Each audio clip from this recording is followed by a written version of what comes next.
नमस्कार। इस वीडियो में आपका स्वागत है।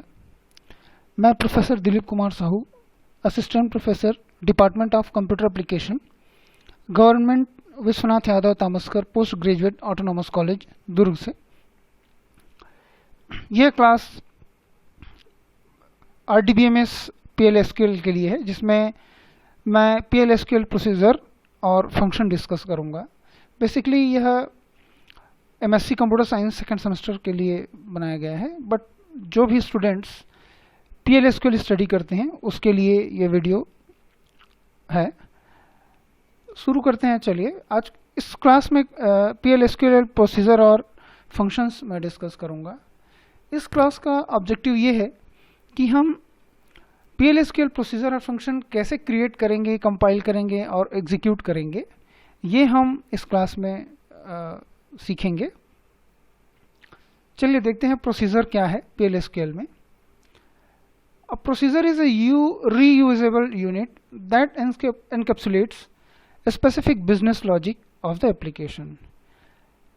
Technically speaking, a PLSQL procedure is a named block stored as a schema object in the Oracle database.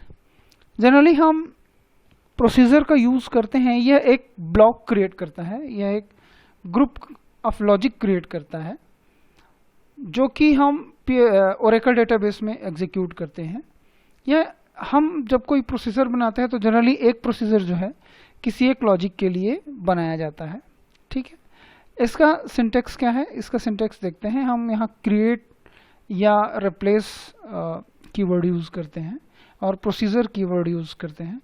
उसके बाद यूजर डिफाइंड प्रोसीजर नेम हम इसमें देते हैं, जिसमें पैरामीटर लिस्ट दिया जाता है। पैरामीटर लिस्ट ऑप्शनल है, एज आवर रिक्वायरमेंट हम इसका यूज करते हैं। उसके बाद इज कीवर्ड देते हैं, जहां पर ऑप्शनल पार्ट जो होता है डिक्लेरेशन स्टेटमेंट्स, जो हम वेरिएबल्स डिक्लेयर करते हैं, वो रहता है। फिर बिगिन कीवर्ड के बाद एग्जीक्यूशन स्टेटमेंट देते हैं, जहां पर कम से कम एक एग्जीक्यूशन स्टेटमेंट होना चाहिए। फिर ऑप्शनल पार्ट एक्सेप्शन पार्ट आता है, जहां पर एक्सेप्शन हैंडलिंग कोड हम लिखते हैं। और लास्ट में कीवर्ड हम एंड और प्रोसीजर नेम का यूज करते हैं। ठीक है, तो ये सिंपल सिंटेक्स है। इस सिंटेक्स में procedure name user defined procedure name है, और रिप्लेस ऑप्शन जो है हमको एग्जिस्टिंग प्रोसीजर को मॉडिफिकेशन अलाउ करता है। इसको नहीं लिखेंगे तो मॉडिफिकेशन अलाउ नहीं करता है। ठीक है, ऑप्शनल पैरामीटर लिस्ट, जैसे मैंने बताया कि इसमें नेम, मोड और टाइप्स ऑफ पैरामीटर देते हैं। इन कीवर्ड जो रिप्रेजेंट करता है that value will be passed from outside, and out represents that this parameter will be used to return a value outside the procedure. ठीक है, तो outside से हमको कोई वैल्यू पास करना है तो इन का यूज करते हैं, और रिटर्न वैल्यू के लिए हम आउट का यूज करते हैं। ठीक है, a procedure begin with header that specifies its name and optional parameter list. तो procedure contain a header and a body.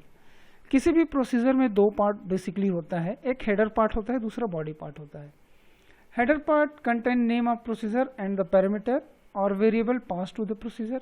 Header part में प्रोसीजर का नेम होता है और उसमें पैरामीटर लिस्ट होती है जिसमें हम वेरिएबल पास करते हैं। बॉडी में डिक्लेरेशन सेक्शन होता है और एग्जीक्यूशन सेक्शन, उसके अलावा एक्सेप्शन सेक्शन जो होता है।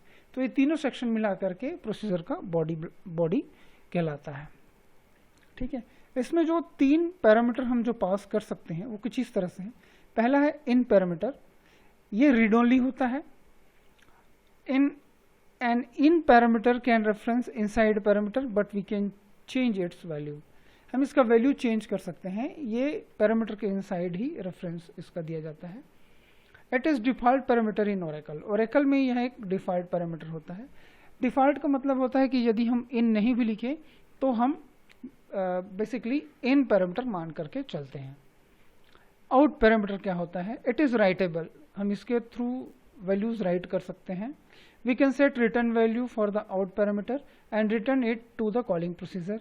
इसके लिए आउट के थ्रू हम आउट के लिए हम रिटर्न वैल्यू सेट कर सकते हैं, और जो फंक्शन करंट फंक्शन को या प्रोसीजर को कॉल करता है उसको हम वो वैल्यू रिटर्न कर सकते हैं। Note that a procedure ignores the value that you supply for an out parameter. ठीक, इन आउट पैरामीटर क्या है, जिसमें इन और आउट दोनों यूज होता है। इसका मतलब है कि ये दोनों रीडेबल राइटेबल का प्रॉपर्टी इसमें होता है इस प्रोसीजर में। ओके, और हम इसमें रीड और मॉडिफाई भी कर सकते हैं। Note that or replace option allow you to overwrite the current procedure with the new code.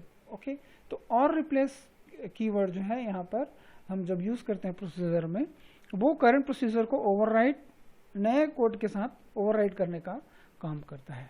ठीक, चलिए देखते हैं प्रोसीजर बॉडी क्या है। प्रोसीजर बॉडी में 3 पार्ट होता है, जैसे मैंने पहले सिंटेक्स में बताया। डिक्लेरेटिव पार्ट होता है जहाँ पर हम वेरिएबल, कांस्टेंट और कर्सर डिक्लेयर करते हैं। एग्जीक्यूटेबल पार्ट होता है जहाँ पर एक या एक से ज़्यादा स्टेटमेंट जो एग्जीक्यूट होता है स्पेसिफिक लॉजिक, बिजनेस लॉजिक के लिए, वो रहता है। फिर एक्सेप्शन हैंडलिंग पार्ट होता है जहाँ पर हम एक्सेप्शन हैंडलिंग कोड का यूज़ करते हैं, जैसे कि इस सिंटेक्स में देख सकते हैं।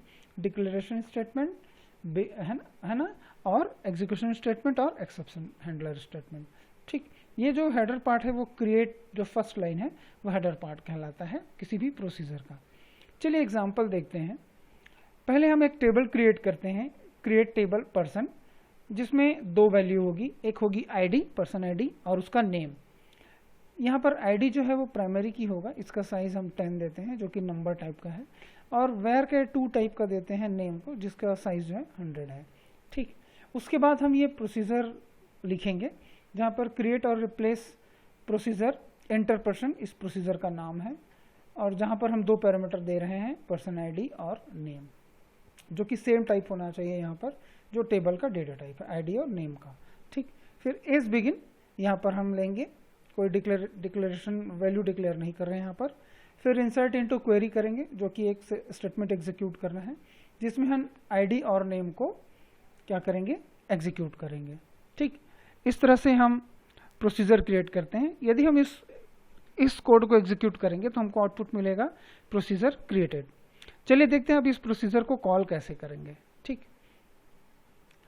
इसको कॉल करने के लिए हम देखेंगे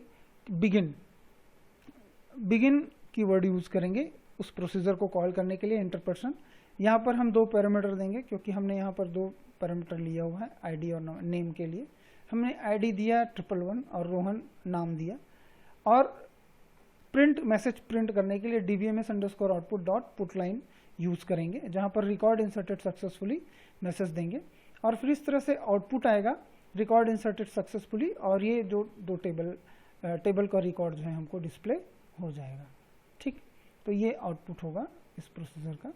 किसी भी प्रोसीजर को ड्रॉप करना है तो ड्रॉप कीवर्ड यूज करके हम ड्रॉप प्रोसीजर कीवर्ड यूज करेंगे और उस प्रोसीजर का नाम दे देंगे, तो उस तरह से वो प्रोसीजर जो है ड्रॉप हो जाएगा, मतलब वो डेटाबेस से डिलीट हो जाएगा। ठीक, चलिए देखते हैं फंक्शन क्या है। PL/SQL function, it is also a reusable program unit stored as a schema object in the Oracle database. ठीक है, ये ओरेकल डेटाबेस में एक रीयूजेबल प्रोग्राम यूनिट होता है। ठीक है, जो as an schema object store रहता है ओरेकल डेटाबेस में। ये PL/SQL प्रोसीजर की तरह ही होता है, सिमिलर है। इसमें मेन डिफरेंस ये होता है कि प्रोसीजर जो है कोई भी वैल्यू रिटर्न नहीं करता, ओके, जबकि फंक्शन हमेशा कोई न कोई एक वैल्यू रिटर्न करता है। इस तरह से ये एक मेन बेसिक डिफरेंस है प्रोसीजर और फंक्शन का। ठीक, फंक्शन भी हम प्रोसीजर की तरह ही डिक्लेयर करते हैं, उसमें हम प्रोसीजर कीवर्ड यूज करते थे क्रिएट और रिप्लेस के बाद, यहाँ पर फंक्शन कीवर्ड यूज करेंगे और यूजर डिफाइंड फंक्शन नेम देंगे, और उसके बाद जो ऑप्शनल जो पैरामीटर लिस्ट है वो रहता है। ठीक, यहाँ पर हम इन आउट और जो भी पैरामीटर देते हैं ऑप्शनल, वो हम यहाँ पर देंगे यूजिंग इन आउट और इन आउट कीवर्ड। फिर यहाँ पर हम एक रिटर्न कीवर्ड यूज करके रिटर्न वैल्यू जो भी ये फंक्शन रिटर्न करेगा उसको स्पेसिफाई करते हैं। इज या एज कीवर्ड हम दोनों में से कोई एक यहाँ यूज कर सकते हैं। फिर बिगिन और फंक्शन बॉडी यहाँ पर रहेगा, और फिर एंड। तो ये सिंपल सिंटेक्स है PL/SQL फंक्शन का। इस सिंटेक्स में फंक्शन नेम क्या है, यहाँ जो फंक्शन नेम है वो स्पेसिफाइड यूजर डिफाइंड नेम है उस फंक्शन का नाम। और रिप्लेस, जैसे कि हम प्रोसीजर में देख चुके हैं, ये मॉडिफिकेशन अलाउ करता है एग्जिस्टिंग फंक्शन में। ऑप्शनल पैरामीटर लिस्ट है जो नेम, मोड और पैरामीटर टाइप को स्पेसिफाई करता है। n represents, जैसे हमने पहले प्रोसीजर में देखा था, the value that will be passed from outside, and out represent that this parameter will be used to return a value outside of the procedure.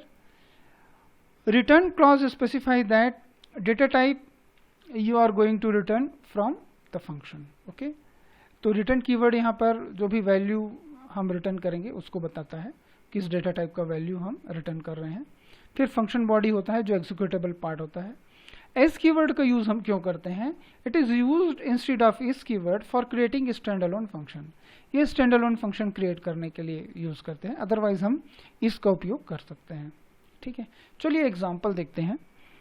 Create और रिप्लेस फंक्शन, ये function दे रहे हैं जो उस फंक्शन का नाम एडर है, जहाँ पर हम दो पैरामीटर ले रहे हैं n1 और n2 नंबर टाइप।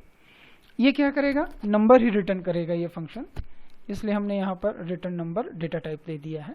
ठीक, फिर इज n3 नंबर 8। ठीक, n3 एक वेरिएबल हमने डिक्लेयर किया जिसका टाइप नंबर है, उसका साइज 8 है। बिगिन करते हैं n3 equal to n1 plus n2। n1 और n2 को हम ऐड करके n3 को देंगे और ये क्या रिटर्न करेगा? n3 वैल्यू रिटर्न करेगा। ठीक, तो ये डिक्लेरेशन पार्ट हो गया और ये एग्जीक्यूटेबल पार्ट हो गया। चलिए देखते हैं इस फंक्शन को कैसे कॉल करते हैं। इस फंक्शन को कॉल करने के लिए प्रोग्राम है डिक्लेयर n3 नंबर, यहाँ पर साइज 2 दिया हुआ है। ठीक, फिर बिगिन करते हैं n3 इक्वल टू एडर 11 और 22। जब हम 11 और 22 यहाँ पास करेंगे तो उसको वो ऐड करके रिटर्न कर देगा वैल्यू जो होगा 33। इस तरह से जब हम आउटपुट देखेंगे एडिशन इज इक्वल टू 33 हमको आउटपुट मिल जाएगा। तो एक सिंपल फंक्शन था PLSQL फंक्शन। चलिए देखते हैं रिकर्सिव फंक्शन क्या है। अ प्रोग्राम और अ sub programme can call another सब प्रोग्राम। कोई एक प्रोग्राम या सब प्रोग्राम जो है किसी दूसरे सब प्रोग्राम या प्रोग्राम को कॉल कर सकता है। इस तरह से यदि कोई सब प्रोग्राम अपने आप को कॉल करता है तो उसको हम रिकर्सिव फंक्शन कहते हैं। ठीक, when a sub program call itself it is called recursive call and the process is called recursion. Okay, चलिए एक एग्जांपल देखते हैं रिकर्सिव फंक्शन कैसे होता है। हम लेंगे फैक्टोरियल का एग्जांपल, जहां पर हम फैक्टोरियल नंबर किसी भी दिए हुए नंबर का इंटर करेंगे। एक फंक्शन है फैक्ट हम डिक्लेयर करेंगे यहाँ पर जो नंबर रिटर्न करेगा। मान लीजिए f वो नंबर है। ठीक, तो लॉजिक क्या है फैक्टोरियल का? If x is 0 then f equal to 1। यदि दिया हुआ नंबर 0 है तो वो 1 रिटर्न करेगा। एल्स हम क्या करेंगे? फैक्टोरियल में मल्टीप्लाई करते हैं। कब तक मल्टीप्लाई करते हैं? दिए हुए नंबर से लेकर के 1 तक। तो हम एक कम करते हुए उस फैक्ट फंक्शन को, ये जो फंक्शन है उसको कॉल करते जाएंगे रिकर्सिवली, और जब तक कॉल होगा जब तक कि ये x की वैल्यू 0 नहीं हो जाती। ठीक, इस तरह से हम कॉल करते हैं रिकर्सिव फंक्शन को। फिर इसको कॉल एग्जीक्यूट कैसे करेंगे इस फंक्शन को? हम मान लीजिए हम नंबर 6 दे देते हैं और फैक्ट फंक्शन को कॉल करते हैं। तो ये रिकर्सिवली जब तक कॉल करेगा 6 जो है 6 कॉल करेगा। यहाँ पर 6 हमने दिया, 6 इंटू 6 माइनस 1 मतलब 5। फिर जब ये कॉल आएगा वापस फिर 5 माइनस 1 4 हो जाएगा। इस तरह से 1 होते तक ये कंटिन्यू कॉल करते रहेगा अपने आप को। ठीक है, फिर यहाँ पर dbms output underscore output dot put line देंगे, जहाँ पर हम मैसेज पास करेंगे फैक्टोरियल इक्वल टू दिस। तो फैक्टोरियल 6 इज 720 हमको आउटपुट मिलेगा। कैसे मिलेगा एक बार मैं फिर डिस्कस करता हूँ। जैसे हमने नम इक्वल टू 6 यहाँ पास किया, 6 यहाँ आएगा, x की वैल्यू 6 हो जाएगी। फिर हम यहाँ चेक करेंगे इफ x इक्वल टू 0, ये कंडीशन फॉल्स हो जाएगी। एल्स पार्ट में आएगा x की वैल्यू 6 है, यहाँ पर हम 6 माइनस 1 देंगे जो 5 आ जाएगा, तो ये वापस आ जाएगा। ठीक है, वापस आ जाएगा, फिर x की वैल्यू 5 हो जाएगी, वापस आएंगे यहाँ पर, फिर ये 5 इंटू एक्स माइनस 1। इस तरह से ये 1 तक चलते जाएगा। जैसे 0 होगा, 0 पास होगा, यहाँ आ जाएगा, x की वैल्यू 0 होगी तो f इक्वल टू 1 आ जाएगा। तो इस तरह से ये कैलकुलेट होते जाएगा और ये वैल्यू मिल जाएगा इसका मल्टीप्लिकेशन। ठीक, इस तरह से हमको 720 मिल जाएगा। ठीक, चलिए देखते हैं PLSQL फंक्शन को हम किसी भी डेटाबेस टेबल के लिए कैसे डिज़ाइन करेंगे। एक एग्जांपल है इसमें। मान लीजिए हम फंक्शन क्रिएट करते हैं टोटल कस्टमर्स कितने हैं उसको जानने के लिए। तो हम फंक्शन का नाम देते हैं टोटल कस्टमर। यहाँ पर टोटल एक वेरिएबल है जो नंबर टाइप है, इनिशियली हम उसको 0 देते हैं। क्वेरी करते हैं, हमारे पास एक एग्जांपल है कस्टमर नाम का टेबल जिसमें 4 कॉलम है, आईडी, नेम, डिपार्टमेंट और सैलरी। 3 वैल्यू इसमें दी हुई है। ठीक, फिर देखते हैं टोटल कस्टमर कितने हैं, वो हम एग्जीक्यूट करेंगे। यहाँ पर हम करेंगे select count star into total from customer table name that return total. तो ये फंक्शन टोटल रिटर्न करेगा। इस फंक्शन को कैसे कॉल करेंगे, एक वेरिएबल डिक्लेयर किए सी नंबर टाइप, उसका साइज 2 है। फिर टोटल कस्टमर, ये जो फंक्शन नेम है उसको हम कॉल कर रहे हैं। ये फंक्शन जो रिटर्न कर रहा है टोटल वैल्यू एग्जीक्यूट करके रिटर्न कर देगा सी में। फिर हम उसको देख रहे हैं आउटपुट में दे दिए total number of customers equal to C that is equal to 3। तो ये हमारा आउटपुट होगा। ठीक, PL SQL फंक्शन और प्रोसीजर में इतना ही। Thank you.